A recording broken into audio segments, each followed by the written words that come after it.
السلام علیکم ورحمۃ اللہ وبرکاتہ۔ آج کا ہمارا سبق تختی نمبر 17 ہے۔ اس کا ہیڈنگ ہے وقف کرنے کے قاعدے۔ وقف کے معنی ٹھہرنا۔ اب پہلے جیسا میں بتاتا ہوں، سبق کو پوری طرح سنیں، دھیان سے سنیں اور سبق کو اچھی طرح یاد کرنے کی کوشش کریں، ٹھیک ہے؟ بسم اللہ الرحمن الرحیم۔ تختی نمبر 17، وقف کرنے کے قاعدے۔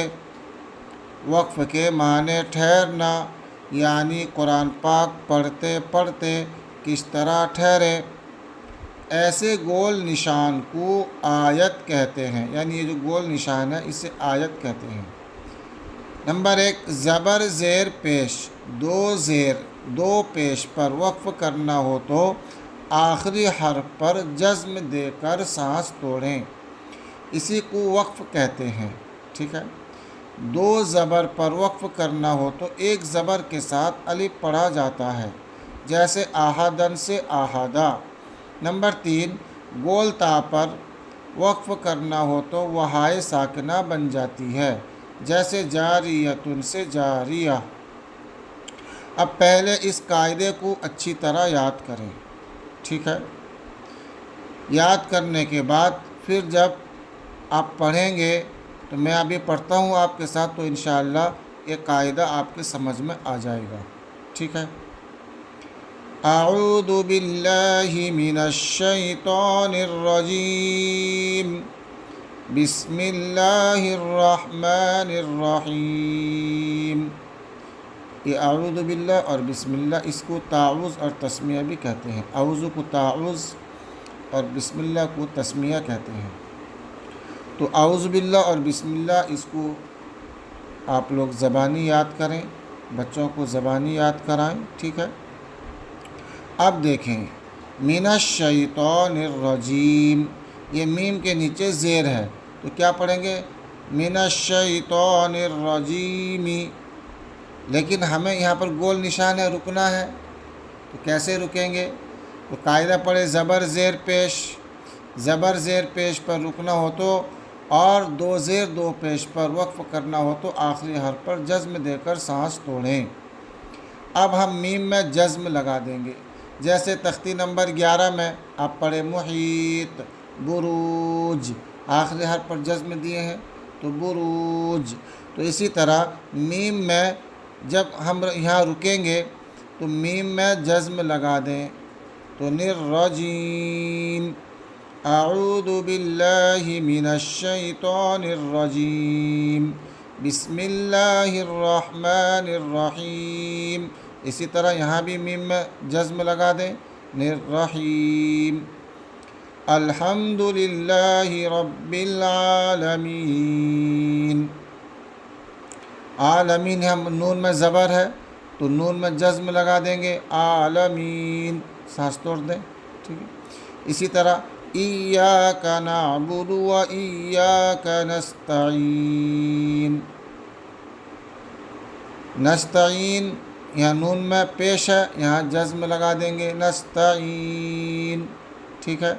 زبر زیر پیش، اس میں رکنا ہو تو آخری حرف پر، آخری حرف کون؟ یہ میم ہے، یہاں بھی میم ہے، یہاں نون ہے، یہاں نون ہے۔ اسی طرح جہاں پر بھی آخری حرف میں زبر زیر پیش ہو وہاں پر جزم لگا کے سانس توڑ دیں۔ اسی طرح آگے تختی نمبر 26 یعنی 26 میں قرآن پاک پڑھتے پڑھتے کہاں رکنا ہے، کیسے رکنا ہے، کس طرح رکنا ہے، سانس کیسے توڑنا ہے، پوری تفصیل کے ساتھ وہاں پر لکھا گیا ہے۔ انشاءاللہ تختی نمبر 26 میں 26 میں پوری تفصیل کے ساتھ آپ کو بتایا جائے گا، ٹھیک ہے؟ تو زبر زیر پیش میں اگر رکنا ہو تو آخری حرف پر جزم لگا کر سانس توڑیں۔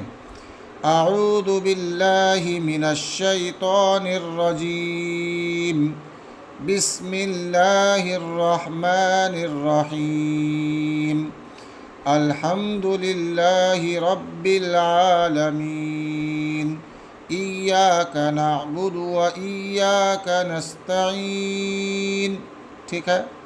اس طرح پڑھنا ہے۔ آگے قل هو اللہ احد، یہ ہے دال کے اوپر دو پیش ہے تو کیا پڑھنا ہے؟ احدن ہونا چاہیے، لیکن یہاں گول نشان ہے تو یہاں ہمیں رکنا ہے، تو دال کے اوپر جزم لگا دیں گے، جیسے دو زیر دو پیش پر وقف کرنا ہو تو آخری حرف پر جزم دے کر سانس توڑیں، تو لہٰذا یہاں پر دو پیش ہے، یہاں پر جزم لگا دیں گے تو کیا ہوگا؟ احد احد احد قل هو اللہ احد، ٹھیک ہے، اس طرح رکنا ہے۔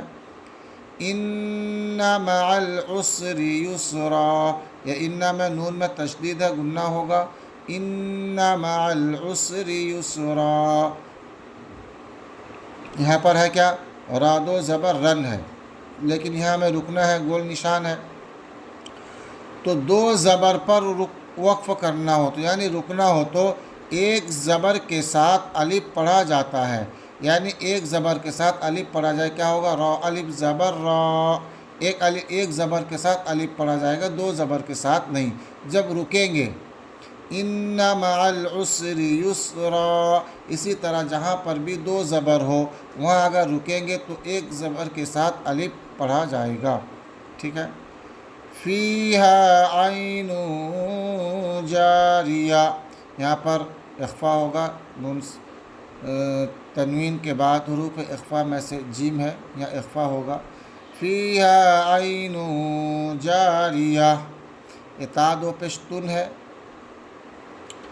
تو تا دو پشتن جیسے ہم پڑھے دو پیش ہو تو آخری حرف پر جزم لگا دیں گے، تو وہاں پر جیسے آہدن سے آہد ہوا، اسی طرح ایک قاعدہ یہ بھی پڑھے ہیں کہ گول تا پر وقف کرنا ہو تو وہائے ساکنہ بن جاتی ہے، کہ جیسے یہ گول تا ہے، اسے کہتے ہیں گول تا، گول تا پر رکنا ہو تو وہائے ساکنہ بن جاتی ہے آٹومیٹک، تو یہ ہا بن جاتی ہے، چھوٹی ہا، تو جاریتن نہیں پڑھیں گے بلکہ جاریہ جاریہ جاریہ جاریہ، جب بہت سارے بچے پر جاریہ نہیں، جاریہ، چھوٹی ہا کا آواز آنی چاہیے، تو گول تا پر رکنا ہو تو وہائے ساکنہ بن جاتی ہے، جاریہ، فیہا عین جاریہ تسقی من عین آنیہ، اسی طرح یہاں بھی گولتا ہے، پڑھیں دو زیر پر رکنا ہو تو دو زیر پر اگر رکیں گے تو وہ آخری حرف پر جزم دیں گے، کہ اسی طرح یہاں پر گولتا ہے، گولتا پر اگر رکنا ہو تو وہائے ساکنہ بن جاتی ہے آٹومیٹک، تو یہاں بھی پڑھیں گے آنیتن نہیں، آنیہ، کیا پڑھیں گے؟ آنیہ تسقی من عین آنیہ لا تسمع فیہا لاغیہ، یہاں بھی تا دو زبرتن ہے، گولتا ہے، تو یہ گولتا ہائے ساکنہ بن جائے گی، تو کیا پڑھیں گے؟ لاغیہ لا تسمع فیہا لاغیہ۔ انشاءاللہ قرآن شریف پڑھتے پڑھتے کیسے رکنا ہے، کہاں رکنا ہے، کس طرح رکنا ہے، باقی تفصیلات انشاءاللہ سبق نمبر 26 میں بتایا جائے گا۔ اور ایک بار میں پڑھتا ہوں، آپ لوگ دھیان سے سنیں۔ اعوذ باللہ من الشیطان الرجیم، بسم اللہ الرحمن الرحیم، الحمد للہ رب العالمین، ایاک نعبد و ایاک نستعین، قل هو اللہ احد، ان مع العسر یسرا، فیہا عین جاریہ تسقی من عین آنیہ لا تسمع فیہا لاغیہ، اس طریقے سے پڑھیں، دھیان سے جب پڑھیں گے انشاءاللہ پوری طرح آپ سمجھ جائیں گے۔ اسی طرح اس سبق کو بھی ہجے کر کے یاد کریں، میں رمہ پڑھ دیا ہوں لیکن آپ لوگ ہجے کر کے سنائیں گے، ٹھیک ہے، اچھی طرح یاد کریں۔ السلام علیکم ورحمۃ اللہ وبرکاتہ۔